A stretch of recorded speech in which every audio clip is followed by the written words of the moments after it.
સહજાનંદ સ્વામી મહારાજની જય। મારી વાર્તાનું નામ છે રાપડાવાળા મુનિ। વાર્તા તો આપ સૌ જાણો જ છો। વાર્તા બહુ સુંદર છે, તેથી હું તમને કહી રહ્યો છું। એક ગાઢ જંગલમાં એક ઝૂંપડામાં વાલિયો ડાકુ રહેતો હતો। તે પોતાના પરિવાર સાથે રહે અને લૂંટફાટ કરીને જે માલ મિલકત મળે તેનાથી પોતાનો પરિવાર ચલાવે। કોઈને તો ખબર નથી કે આ લૂંટનો માલ છે, તેથી બધા જ તેના પર ખુશ રહે। તેમના મા બાપ તેમના કેટલા વખાણ કરે, આ શું મારો દીકરો તો કેટલો સારો। તેમની પત્ની પણ તેમના કેટલા વખાણ કરે, આ શું મારા પતિ એટલે કેટલા સારા, મનધારી વસ્તુ આપે છે। તેમની બેરી છોકરા પણ કેટલા વખાણ કરે છે, શું મારા બાપા એટલે કેટલા સારા, અમને કેવી રીતે સુખી રાખે છે। એક દિવસ પોતાના નિયમ પ્રમાણે ઝાડ પાછળ સંતાઈને જુએ છે। કોઈ આવે છે ત્યાંથી નારદ મુનિ પસાર થતા નારાયણ નારાયણ। લૂંટારાએ કહ્યું, એ ચોટીવાલા, અહીં આવ, મોહિતર તારા ટુકડે ટુકડા કરી નાખીશ।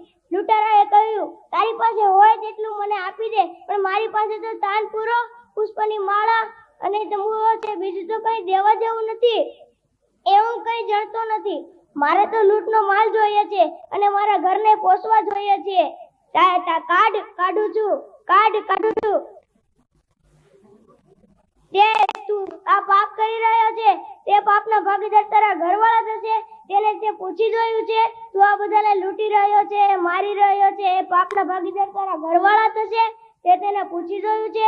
એમ છે ચોટીવાલા, તું પણ અહીંથી ક્યાંય જતો નહીં, હું હમણાં પૂછીને આવું છું। તેમ કરીને તેમના બાપાને પૂછવા જાય છે। તે કહે છે, બાપા, મેં આજ એક મુનિને માલમાં લીધા છે, એ મુનિને હું લૂંટું, મારું નહીં, બરાબર જ છે ને? જે પાપ કરે તે ભોગવે। તેમની માતાને પૂછે છે, તે પણ એવો જ જવાબ આપે છે। તેમના બેરી છોકરાને પૂછે છે, તે પણ એવો જ જવાબ આપે છે। તેમ કરીને દોડી જાય છે અને કહે છે, મુનિરાજ, મને ક્ષમા કરો, મેં તમને ચોટીવાલા કહ્યા છે, હવે મારો રસ્તો શું છે?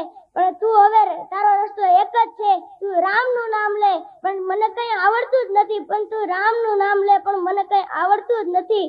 તે એમ કરીને બેસી જાય છે અને મરા બોલે છે, એમાંથી રામ શબ્દ બોલાય છે। અને એક દિવસ નારદ મુનિ ફરી વાર પાછા આવે છે અને જુએ તો તેમની દશા ખૂબ જ ખરાબ થઈ ગઈ હોય છે। તેમને એમ કરીને બહાર કાઢે છે અને કહી રહ્યા છે, મુનિરાજ, શું કરી રહ્યા છો? તમે તો ઋષિ રાજ જેવા થઈ ગયા છો। એમ કરીને તેને રામ કથા જ્ઞાન થઈ જાય છે અને એ કહે, હવે તમે રામ કથા કરો, અને રામ કથા કરે છે અને વાલિયો લૂંટારામાંથી વાલ્મીકી ઋષિ બને છે।